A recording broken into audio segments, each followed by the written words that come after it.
안녕하세요, 배지 원장입니다. 자, 여러분들 김수로 왕 신화 들어갈 건데요.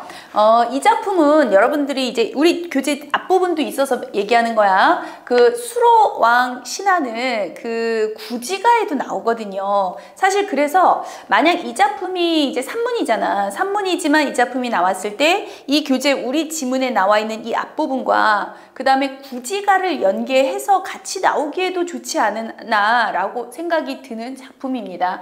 왜 구지가 알고 계시죠? 거부가 머리를 내어라 내놓지 않으면 구워 삶아 먹으리 라고 하면서 배경설화까지 있었거든. 그래서 왕의 강림을 기원하는 우리에게 왕을 내려주소서 했더니 정말로 그래서 땅을 파면서 노래를 불렀더니 정말로 왕을 내려줬더라. 그 왕이 김수로 왕이잖아요. 그래서 그것과 연관해서 나오기가 매우 좋은 작품이다 라는 거 우선 하나 기억하실 것. 그리고 김수로 왕도 그 내용이라고 보시면 돼요. 결국은 가야국의 대표 첫 번째 왕이지요. 그래서 이름도 수로라고 짓고 수로 왕인데, 그렇다는 것은 결국은 탄생 이 신화적인, 그러니까 건국 신화적인 개념으로 보시면 되고요. 그래서 신화라고 타이틀을 줬습니다. 그런데 그 내용과 더불어서 그래서 내가 이제 그 앞부분과 함께 뒤에 타래가 나오는 부분을 살짝 얘기를 해줄 건데, 사실은 그 부분도 굉장히 독특한 부분 중에 하나야. 내용을 전개하기가. 그래서 자, 칠판 잠깐 보실까요? 그래서 제가 타래가 나오는 그 부분을 좀 정리를 해드렸어요. 건국신화인 그 내용은 우선 뭐 우리가 뻔히 아니까 제가 아까 읽어드릴 거고 이따 읽어드릴 거고요. 타래가 나오는 부분이 나왔는데 뭐냐면 수로왕이 스스로도 계속 지속적으로 얘기하는 부분이 있습니다. 자기는 하늘의 명에 따라서 땅에 내려온 것이다. 맞죠? 그 건국 배경서라도 알고 계시죠? 그러니까 하늘의 명에 따라서 땅에 내려왔다라는 것 자체가 고귀한 혈통을 얘기하는 거죠.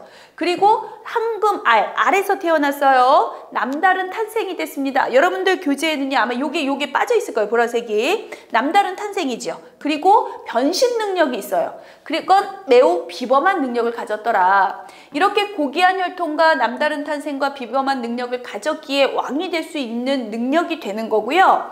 그런데 이러한 능력을 사실은 타래라고 하는 인물도 가지고 있거든. 근데 이 타래가 도전을 하는 겁니다. 우리 교재 지문에. 그래서 도전을 했지만 결국은 지고 항복을 한다는 건 뭘 얘기하고 싶은 거냐면, 이렇게 고귀한 혈통의 남다른 능력을 가진, 그러니까 우수한 인재잖아. 인재? 아니야. 우수한 사람이잖아. 능력적으로 우월하고 탁월한 사람인데 얘도 또한 그런데도 불구하고 항복하고 진다는 건 얘는 더 탁월하다. 그 우월성을 부각시키고 강조시키고 싶어서 타래와의 이 도전 부분을 넣어놓은 거예요. 이해되셨죠? 그래서 봐두라는 거야. 그래서 이게 왜 나오느냐와 이들이 가지고 있는 특징이 그래서 중요한 거고요. 그래서 타래를 잠깐 봐주시면 이거 지문 보여드릴 거예요. 완하고 함달 왕의 자손이잖아. 역시나 고귀한 혈통이거든요. 그리고 알에서 태어났어요. 그래서 남다른 탄생이고 변신 능력 또한 있습니다. 이거 가지고 왜 서로 싸우는 거잖아. 아주 웃깁니다. 그래서 비범한 능력이 있는 건 똑같지만 결국 항복을 했다는 건 도리어 수로왕 우인, 그 정도로 똑같이 능력이 있지만 그것보다도 더 뛰어난 우월을 강조점으로 두고 있다라고 하는 거까지 잡아주시면 될 것 같아요. 그래서 얘들아 요거 지금 쓰셨습니까? 빨리 쓰세요. 고귀한 혈통, 그리고 남다른 탄생, 비범한 능력, 요거 쓰시고, 그리고 저는 지문에 중요시 여기지는 탄생하는 그 부분과 요 부분을 좀 읽어드릴 거예요. 됐죠? 자, 이제 요거 지우면서 제가 한번 들어가 볼게요. 자, 들어가겠습니다. 자, 앞부분의 줄거리를 먼저 잠깐만 봐주시면, 임인의 9간이 다스리는 땅의 북쪽 구지에서 이상한 소리가 들려서요, 백성들이 모였어. 이게 구지가 배경설에 나오거든요. 그 소리는 자신을 하늘이 이곳의 임금으로 명한 존재다라고 얘기를 하면서 백성들이 산봉우리 꼭대기에서 흙을 파면서 노래를 부르잖아요. 그러면 곧 대왕을 맞이하게 될 것이다 라고 얘기했죠. 이게 바로 구지가가 이제 그렇게 해서 왕을 기원하는 노래로 불렀다라는 것을 알려주는 부분입니다. 자, 구간에 가야국이 초기에는 9구간으로 나누어져서 있었던 각각의 추장들을 얘기하는 건데, 그들이 이 말을 쫓아서 모두 기뻐하면서 노래하면서 춤추면서 이 노래를 불렀어. 자, 여기다가 제가 요거 이제 지워도 되겠습니까? 자, 노래하면서 춤추면서요. 왜 이런 거 있잖아. 시를 읽고 노랫말이 있는데 그래서 음악이 나오는데 거기에 춤까지 있다, 이런 것을 원시 시대에, 그러니까 그 옛날에는요 이렇게 모든 걸 다 같이 합쳐서 하는 원시 종합 예술이었다로 우리 출발하는 거 알고 있잖아. 그런 원시 종합 예술 예술로서의 구지가가 가지고 있는 특징을 아주 잘 보여주죠. 그래서 얼마 안 돼서 우러러 쳐다보니까 다만 자줏빛 줄이 하늘에서 내려와 있어요. 이 자줏빛 줄이 닿아 있는 곳에 보니까 그 보자기를 쌓은 게 내려와 있는 거잖아. 즉, 이 보자기는 하늘에서 땅까지 이렇게 쭉 연결돼 있어서 내려오게 만들어 준 거라서, 자, 거기 밑에 가로에 있습니다. 얘도 가로에 있었던 거지. 그 줄은요, 천상과 지상을 이어주는 매개물 정도요, 매개체 정도 이어주는 역할을 했던 거죠. 그래서 땅에 닿아 있었고요. 그 줄의 끝을 가서 보니까 붉은 도자기에 금으로 만든 상자가 쌓여 있으므로 열어보니까 해처럼 둥근 황금 알 6개가 있었어요. 이래서 나중에 육가야의 각각의 왕들이 되는 거잖아. 그래서 거기 가로에도 역시 임금 6명이 바로 이 황금 알이 임금 6명이 되는 겁니다. 여러 사람들이 모두 놀라고 기뻐하여서 함께 백배를 하고, 얼마 안 있다가, 자, 백배를 하고에 제가 써놨어요. 황금알의 권위를 인정한다는 거지. 사실은 인정하지 않으면 알에다가 100배나 절하기 쉽지 않아. 아, 이거는 우리의 임금이 될 것이야 라고 생각을 했고, 그래서 권위를 인정했기 때문에 절을 할 수가 있는 거겠지요. 그러다가 다시 쌓고 아도간의 집으로 돌아와서 책상 위에 놓아도 가끔 흩어졌다. 그런지 12시간 지나 그 이튿날 아침에 또 사람들이 모여서 다시 보니까 거기에 6알이 어린아이로 변해 있는 거지요. 그래서 우리는 보통 알에서 태어났다라고 해서 난생이라고 하고요. 결국 수로왕은 하늘의 후손임을, 하늘에서 내려준 알에서 난 거잖아. 하늘의 후손임을 보여주는 신화입니다. 그래서 건국의 어떤 신성성, 하늘이 내려준 거야를 강조하고 있죠. 그리고 용모도 매우 훤칠했답니다. 그래서 이들이 평상 위에 앉히고 사람들이 또 절을 하면서 공격을 했다는 것 역시나 또한 권위를 인정했다는 뜻이겠죠. 이들은 나날이 자라서 10일이 지나니까요, 키가 6척이나 돼요. 거기 밑에 써놓으세요. 네, 매우 비현실성을 보여주는데, 이 비현실적인 게 신성한 거예요. 만약에 이제 비현실적인 게 부정적이냐 긍정적이냐의 차이가 있을 수 있겠지만, 여기서는 당연히 긍정적 신선성을 얘기하고 싶은 거고요.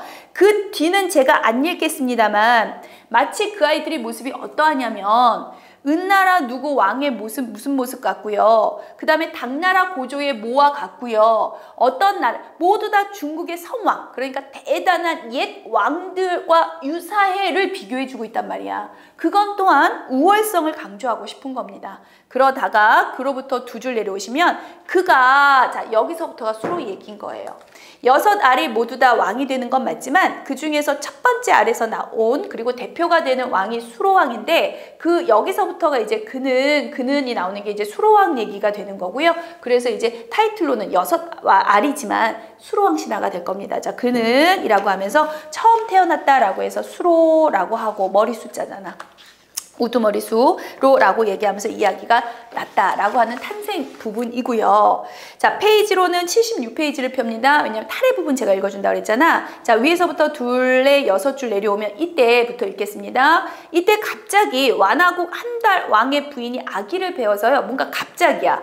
그래서 달이 차서 알을 낳으니, 벌써 신성하잖아요.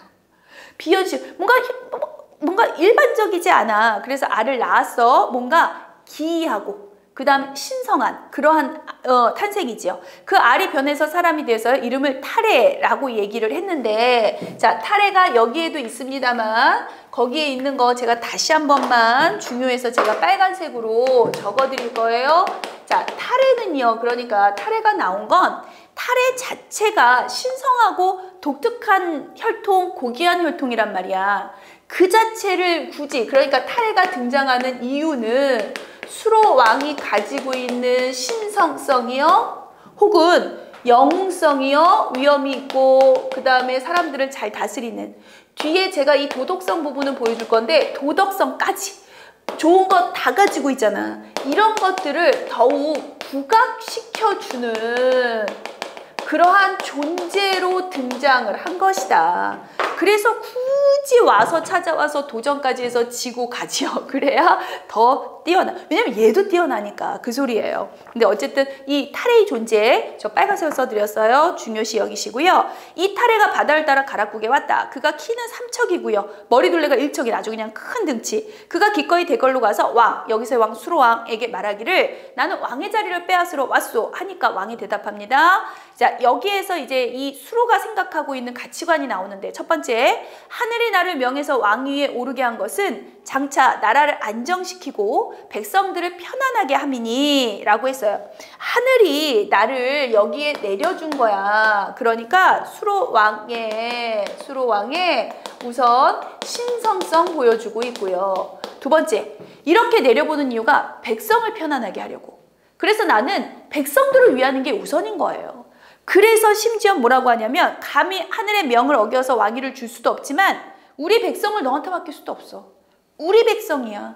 이 우리 백성을 편안하게 하고 보호하는 게 내 임무야 라고 생각을 한다는 것이 바로 도덕성이 여기서 나오는 거죠. 그래서 그러한 도덕성이 드러난 부분이 이 부분이다 라고 하는 거, 요거 아까 얘기해 준다고 했던 거, 그건 굉장히 도덕적이죠. 듣기만 해도 왕으로서의 믿음이 가는 대사 아닙니까? 그거 보시면. 그래서 타레가 말하기를 그렇다면 술법으로 걸어보겠소? 라고 하면서 하니까 왕이 좋다고 했어. 잠깐 동안에 타레가 변해서 매가 되니까 왕은 독수리가 되고요. 또 타레가 변해서 참새가 되니까 왕은 새 매로 변하면서, 변하는데도 조금도 시간이 걸리지 않아요. 전 타레가 웃겨요. 굳이 변할 거면 왜 참새로 변하는 것일까? 애초부터 좀 무서운 걸로 변해야지. 왜 굳이 참새로 변해서 아주 쉽게 질 수 있도록 변하는지는 모르겠으나, 자, 어쨌든 더 크고 무서운 존재로 수로왕은 변하고요. 사실은 뒤에 타레의 대사에도 있지만 수로왕이 잡아먹을 수도 있어요. 하지만 잡아먹지 않는 건 그것도 또한 도덕성입니다. 해를 끼치지 않겠다. 작은 내가 힘이 더 크지만 힘이 크다고 해서 약한 자를 건드리지 않겠다라고 하는 도덕적인 관념이 있는 거죠. 그래서 시간도 더 안 걸리고, 타레가 본 모양으로 돌아오자 왕도 역시 모양을 원래 돌아옵니다. 타레가 엎드려 항복을 하죠. 경쟁자인 타레가 항복을 함으로써 수로 왕의, 거기다 또 하나 써주세요, 우월성을 부각시켜주죠. 그랬더니 자기를 이렇게 잡아먹지 않, 자기가 이렇게 살아난 것도 다 당신의 덕입니다. 감사합니다 하고 이제 도망가는 그런 부분입니다. 자, 안 읽은 부분은 여러분들이 좀 읽어봐 주시고요. 저는 지문 페이지로는 77페이지예요. 지문 맨 끝에 EBS 표현이 있어서 제가 그거 한 번만 보여드립니다. 제가 계속 강조했던 부분이야. 첫 번째, 수로와 타레는요 모두 평범하지 않은 면모를 지닌 존재 맞죠? 그리고 모두 고귀한 혈통을 지니고 탄생했고요. 맞아요. 마지막입니다. 모두 아래서 사람으로 변신했으므로 기이한 출생 과정을 거쳐 성장한 존재도 역시 맞습니다. 이거 기억하는 거죠? 하지만 이걸 외운다? 아니요. 그냥 기억 정도 해두고 있다가 만약 문제에 출제된다면 가서 찾는다. 정말 아래서 태어난 거 맞아? 이러고 찾아야 되는 거 알죠? 무조건 외운다거나 내가 알고 있다, 난 외웠어 라는 전제 조건하에 문학은 푸는 게 아닙니다. 그래서 도리어 문학은 어렵지 않다라는 걸 저는 계속 강조하고 있네요. 문학 쉬운 거 알고 계시죠? 연습과 노력만 하면 어떻게 푸는지 능력으로 풀 수 있다. 자, 계속 강조했던 바입니다. 자, 이 작품도 여기서 마무리하겠습니다. 안 읽은 부분의 지문은 여러분이 꼭 읽어봐 주시는 겁니다. 자, 여기서 마무리하고 다음 작품에서 또 찾아뵙겠습니다. 수고하셨습니다.